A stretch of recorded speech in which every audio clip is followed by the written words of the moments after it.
இந்த காலை வேளையிலே கர்த்தர் நமக்கு கொடுக்கிற ஒரு விசேஷித்த ரேமா வார்த்தை ஏசாயா தீர்க்கதரிசன புத்தகம் 50வது அதிகாரம் 7, 8. கர்த்தராகிய ஆண்டவர் எனக்கு துணை செய்கிறார், ஆகையால் நான் வெட்கப்படேன், நான் வெட்கப்பட்டு போவதில்லை என்று அறிந்திருக்கிறேன். ஆதலால் என் முகத்தை கற்பாறையை போல் ஆக்கினேன். என்னை நீதிமான்கள் ஆக்கிறவர்கள் சமீபமாயிருக்கிறார். என்னோடு வழக்காடுகிறவர் யார்? ஏகமாய் நிற்போமாக. யார் எனக்கு எதிராளி? அவன் என்னிடத்தில் வரட்டும். இதோ கர்த்தராகிய ஆண்டவர் எனக்கு துணை செய்கிறார். என்னை ஆக்கினிக்குள்ளாக தீர்க்கிறவன் யார்? இந்தோ அவர்கள் எல்லோரும் ஒரு வஸ்திரத்தை போல் பாழாவார்கள். பட்டு பூச்சி அவர்களை அரிக்கும். உங்களில் எவன் கர்த்தருக்கு பயந்து அவருடைய தாசரின் சொல்லை கேட்டு தனக்கு வெளிச்சம் இல்லாததினால் இருட்டிலே நடக்கிறானோ, அவன் கர்த்தர் நாமத்தை நம்பி நாம் தேவனை சார்ந்து கொள்ள கடவன். இதோ நெருப்பை கொளுத்தி அக்கினி பொறிகளால் சூழப்பட்டிருக்கிற நீங்கள் அனைவரும் உங்கள் அக்கினி தீபத்திலும் நீங்கள் மூட்டின் அக்னி ஜுவாலையில் நடவுங்கள். வேதனையில் என் கரத்தினால் இது உங்களுக்கு உண்டாக்கும். ஆண்டவர் சொல்றாரு, என் ஜனங்கள் ஒருபோதும் கர்த்தராகிய ஆண்டவர் துணை செய்கிறார். கர்த்தராகிய ஆண்டவர் துணை செய்கிறார். ஆதலால் நான் வெட்கப்படேன், நான் வெட்கப்பட்டு போவதில்லை என்று அறிந்திருக்கிறேன். ஆதலால் என் முகத்தை கற்பாறையை போல் ஆக்கினேன். இந்த காலவெளியிலே கர்த்தர் உனக்கு துணை செய்கிறார். அவர் துணையாய் நிற்கிறபடினால் நீ எந்த சூழ்நிலையிலும், உன் குடும்பம் எந்த சூழ்நிலையிலும், உன்னுடைய பிள்ளைகள் எந்த சூழ்நிலையிலும் வெட்கப்பட்டு போகவில்லை. ஹல்லேலூயா. இன்றைக்கு எப்பொழுது நீ வெட்கப்பட்டு போவாய்? மனுஷனுடைய துணைக்கு நீ நாடி நிற்கும் போது அவன் எனக்கு உதவி செய்வானா? அவன் எனக்கு எதையாகிலும் செய்ய மாட்டான்? அவன் எனக்கு துணையாய் நிற்க மாட்டானா? அவன் எனக்கு தூணாய் நிற்க மாட்டானா என்று சொல்லி உன் நம்பிக்கையை மனுஷன் மீது, உன் பலத்தின் மீது, உன் பராக்கிரமத்தின் மீது, உன் சுயத்தின் மீது நீ வைப்பாயானால் அன்றைக்கு நீ வெட்கப்பட்டு போவாய். இதோ என்னால் எல்லாம் செய்ய முடியும், அவனை கொண்டு நான் இதை செய்து முடிப்பேன் அப்படி என்று நீ சொல்லுவாயானால் நீ அந்த சூழ்நிலையில நிச்சயமாகவே வெட்கப்பட்டு போவாய். ஆனால் எந்த சூழ்நிலையிலும் ஆண்டவர் எனக்கு துணை நிற்கிறார், என் குடும்பத்திற்கு துணை நிற்கிறார், என் பிள்ளைக்கு துணை நிற்கிறார். அவரே வியாதி படுக்கையில இருக்கிறார்களா, அவரே என் பரிகாரியான கர்த்தர். அவர் இந்த வியாதியை மாற்றுவார், இந்த சிறையிருப்பை மாற்றுவார், இந்த சோதனையை மாற்றுவார் என்று சொல்லி அவர் எனக்கு துணை செய்கிறார், அவர் எனக்கு துணை செய்கிறார், அவர் எனக்கு தூணாய் இருக்கிறார் என்று சொல்லி நீ தேவனை அறிக்கையிடுவாயானால் ஆண்டவர் இந்த காலவெளியிலே சொல்கிறார், நீ வெட்கப்படேன், நீ வெட்கப்பட்டு போவதில்லை என்று நீ அறிந்திருக்கிறாய். ஆதலால் அவன் சொல்கிறான், என் முகத்தை கற்பாறை போல் மாற்றினேன், நான் தைரியமாயிருந்தேன், திடமனதாயிருந்தேன், தேவன் எனக்கு துணை செய்கிறார். ஹல்லேலூயா.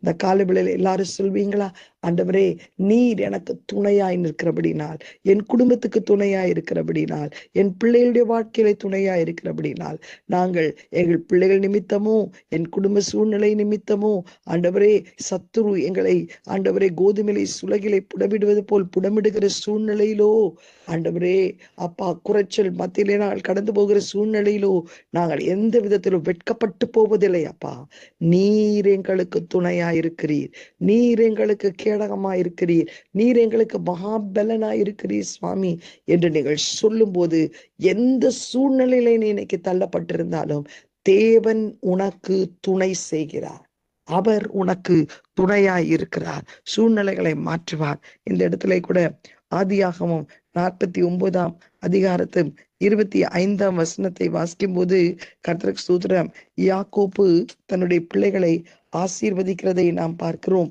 கர்த்தருக்கு ஸ்தோத்திரம், ஒவ்வொருவரையாய் ஆசீர்வதிக்கிறார், தன்னுடைய 12 கோத்திர பிதாக்களையும் ஆசீர்வதிக்கிறார். அந்த 49:1 பார்க்கும்போது யாக்கோபு தன் குமாரரை அழைத்து, நீங்கள் கூடி வாருங்கள், கடைசி நாட்களில் உங்களுக்கு நேரிடும் காரியங்களை அறிவிப்பேன் என்று சொல்லி, யாக்கோப்பின் குமாரரே கூடி வந்து கேளுங்கள், உங்கள் தகப்பனாகி இஸ்ரவேலுக்கு செவி கொடுங்கள் என்று சொல்லி யாக்கோப்பு தன்னுடைய 12 குமாரர்களையும் அழைக்கிறார். கர்த்தருக்கு ஸ்தோத்திரம் உண்டாவதாக. அழைக்கும் போது அவர் சொல்லுகிற ஒரு வார்த்தை, கர்த்தருக்கு யோசேப்பை குறித்து அவர் சொல்லுகிறார்.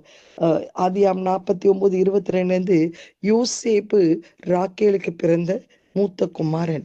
ஆண்டவர் யாக்கோப்பு விரும்புகிற ஒரு விசேஷித்த குமாரன். யாக்கோப்பு மாத்திரமல்ல, ஆண்டவரும் விரும்புகிற ஒரு குமாரன் யோசேப்பு. அந்த யோசேப்பு பலவிதமான இடுக்கண்கள் மத்தியிலே கடந்து போகிறார். ஆனாலும் ஆண்டவர் அவனுக்கு துணை நிற்கிறார். அவன் எந்த சூழ்நிலையில் வெட்கப்பட்டு போகவில்லை. அதை அறிந்த யாக்கோப்பு அவனை எப்படி ஆசீர்வதிக்கிறார்? 20 யோசேப்பு கனி தரும் செடி. அவன் நீரூற்றண்டையிலே கனி தரும் செடி. அதன் கொடிகள் சுவரின் மேல் படரும். வில் வீரர் அவனை மனமடிவாக்கி அவன் மேல் எய்து அவனை பகைத்தார்கள். ஆனாலும் அவனுடைய வில் உறுதியாய் நின்றது. அவன் புயங்கள் யாக்கோப்புடைய வல்லவரின் கரங்களால் பலத்தன. இதனால் அவன் மேய்ப்பனும் இஸ்ரவேலின் கண்மலையும் ஆனான். உன் தகப்பனுடைய தேவனாலே அப்படி ஆயிற்று. அவர் உனக்கு துணையாயிருப்பார். சர்வ வல்லவராலே அப்படி ஆயிற்று. அவர் உயர வானத்திலிருந்து உண்டாகும் ஆசீர்வாதங்களினாலும் கீழே ஆழத்தில் உண்டாகும் ஆசீர்வாதங்களினாலும் ஸ்தனங்களும் கர்ப்பங்களும் குறிய ஆசீர்வாதங்களினாலும் உன்னை ஆசீர்வதிப்பார். உன் தகப்பனுடைய ஆசீர்வாதங்கள் உன் பிதாக்களுடைய ஆசீர்வாதங்களுக்கு மேற்பட்டதாய் இருந்தது. நித்திய பர்வதங்கள் முடிவு மட்டும் எட்டுகின்றன. அவைகள் யோசேப்புடைய சிரசின் மேலும் தன் சகோதரர்களில் விசேஷித்தவனுடைய உச்சந்தலையின் மேலும் வருவதாக. யோசேப்பை ஆசீர்வதிக்கிறார். எப்படி யோசேப்பை ஆசீர்வதிக்கிறார்? கர்த்தர் உனக்கு துணை செய்கிறார். கர்த்தர் உனக்கு துணையா இருக்கிறார் யோசேப்பே. அதனால் வில் வீரர் உனக்கு விரோதமாய் எழும்பினாலும், உன்னை மனமடி உண்டாக்கினாலும், உன் வீட்டாரே உனக்கு சத்துருக்களாய் இருந்து உன்னை குடியிலே போட்டாலும், எந்த சூழ்நிலையில நீ தள்ளப்பட்டிருந்தாலும், எல்லா சூழ்நிலையிலும் உன்னை தூக்கி எடுத்து உன்னை உயர்ந்த அடைக்கலத்திலே நிறுத்தின உன் தேவனாகிய கர்த்தர் உன்னோடு கூட இருக்கிறார். நீ கலங்காதே. தேவன் உன் பட்சத்தில் இருந்து உனக்கு பெரிய காரியங்களை செய்தார். அதனால் நீ வெட்கப்பட்டு போகவில்லை. கர்த்தருக்கு ஸ்தோத்திரம். இந்த உலகத்துக்கே, எகிப்துக்கே மாத்திரமல்ல, எல்லா தேசத்திலிருந்த மக்களுக்கு ஜீவ ரட்சனை உண்டாக்கும்படி கர்த்தர் உனக்கு எகிப்துக்கு அதிபதியாய் மாற்றி உன்னை உயர்ந்த ஸ்தானத்திலே கொண்டு வந்து நிறுத்தினார்.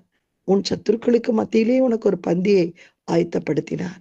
கர்த்தருக்கு ஸ்தோத்திரம். அவர்கள் உனக்கு முன்பாக முகங்குப்புற விழும்படி அந்த தரிசனத்தை கர்த்தர் உனக்கு நிறைவேற்றினார். இதற்கெல்லாம் காரணம் என்ன? கர்த்தர் உனக்கு துணையாய் நின்றார். சிறு பிராயத்திலிருந்தே உனக்கு துணையாய் நின்றார். நீ எந்த சூழ்நிலையிலும் வெட்கப்பட்டு போகாதபடி கர்த்தர் உன்னை உயர்ந்த ஸ்தானத்திலே வைத்தார். பிதாவின் ஆசீர்வாதங்கள், சியோனின் ஆசீர்வாதங்களை நீ சுதந்திரிக்கும்படி கர்த்தர் கிருபை செய்தார். இந்த காலவேளையிலே கூட சூழ்நிலையை பார்க்காதே. உன் பிள்ளைகளுடைய சூழ்நிலையை பார்க்காதே. ஆண்டவரிடத்திலே சொல். சூழ்நிலையை பார்த்து பார்த்து புலம்பாதே. சூழ்நிலையை பார்த்து பார்த்து ஏன் இப்படி நடந்தது என்று கேட்காதே. ஆண்டவரிடத்திலே விசுவாசத்தோடு சொல். நான் சூழ்நிலையெல்லாம் பார்க்க மாட்டேன் ஆண்டவரே. எனக்கு எந்த சூழ்நிலையிலே நானும் என் குடும்பத்தாரும் தள்ளப்பட்டாலும் எனக்கு துணை செய்கிற தேவன் என்னோடு கூட இருக்கிறீர். எனக்கு துணை செய்கிற தேவன் என்னோடு கூட இருக்கிறீர். என் குடும்பம் வெட்கப்பட்டு போவதில்லை. நான் வெட்கப்பட்டு போவதில்லை. ஆண்டவரே, நீர் என் நடுவில் இருக்கிறீர் என்பதை ஜனங்கள் அறிந்து கொள்வார்கள். நானும் அறிந்து கொள்வேன் ஆண்டவரே என்று சொல்லுங்கள். யாருடைய துணைக்கு தேடி ஓடாதீங்க. யாரிடத்துலயும் அடைக்கலம் கிடைக்காது. எங்கு போனாலும் அடைக்கலம் கிடைக்காது. எங்கு போனாலும் நமக்கு துணை நிற்காது. நாம் இருக்கிற இடத்துல கர்த்தர் நம்மை வைத்து நமக்கு துணையாய் இருந்து காரியங்களை நடப்பிப்பார். கோணலான வழிகளை உனக்கு செவ்வையாக்குவார். பள்ளங்கள் மேடுகளை சமபூமியாக்குவார். கர்த்தருக்கு ஸ்தோத்திரம். உனக்காக வெண்கல கதவுகளை உடைத்து இருப்பு தாழ்பாலை முறித்து அந்த காலத்தில் இருக்கிற புதையல்கள் ஒளிப்பிடத்திருக்கிற பொக்கிஷங்களை தருவார். சரீர பலவீனத்தோடு இருக்கிற உங்களுக்கு கர்த்தர் நல்ல சுகத்தையும் பலத்தையும் உனக்கு முன் குடும்பத்தாருக்கு தருவார். அவர் துணை நிற்கிறார். நீ பயப்படுகிற காரியங்கள் உங்களுக்கு நேரிடாதபடி அவர் துணை செய்வார். தாவீதுக்கு துணை செய்தார். சவுல் ஏகோபித்து வந்தபோது கர்த்தர் அவனுக்கு துணை செய்தார். கோலியாத்தை விழுத்தும்படி துணையாக நின்றார். மோசேக்கு துணையாக நின்றார். பார்வோன் அரண்மனையில போய் நிற்கும் போது எந்த இடத்திலே நீ நிற்க வேண்டிய ஒரு சூழ்நிலை காணப்பட்டாலும், எந்த இடத்திலே நீ போக வேண்டிய ஒரு சூழ்நிலை காணப்பட்டாலும் ஆண்டவர் உனக்கு துணையாயிருப்பார். நீ மரண இருளின் பள்ளத்தாக்கை நடந்தாலும் கர்த்தர் உனக்கு துணையாயிருப்பார். நீ வெட்கப்பட்டு போவதில்லை. நீ வெட்கப்பட்டு போவதில்லை. ஹalleluya. உன் முகத்தை கர்த்தர் கற்பாரை போல மாற்றுவார், பிரகாசிக்க செய்வார். அந்த சோதனை வழியாய் நீ பொறுமையாய் கடந்து போகும்போது தேவன் பலத்த காரியங்களை உன் வாழ்க்கையிலே செய்வார். இந்த காலவேளையிலே சொல்லுவோமா, ஆண்டவரே, நாங்கள் வெட்கப்பட்டு போவதில்லை. நீர் எங்கள் நடுவில் இருக்கிறீர். நீரே தேவன் என்று நாங்கள் அறிந்து கொள்வோம். ஆண்டவரே, யாக்கோப்பின் தேவன் எங்களுக்கு துணை நிற்கிறீர். நாங்கள் வெட்கப்பட மாட்டோம். ஆமென். God bless you all. Have a blessed day. Amen.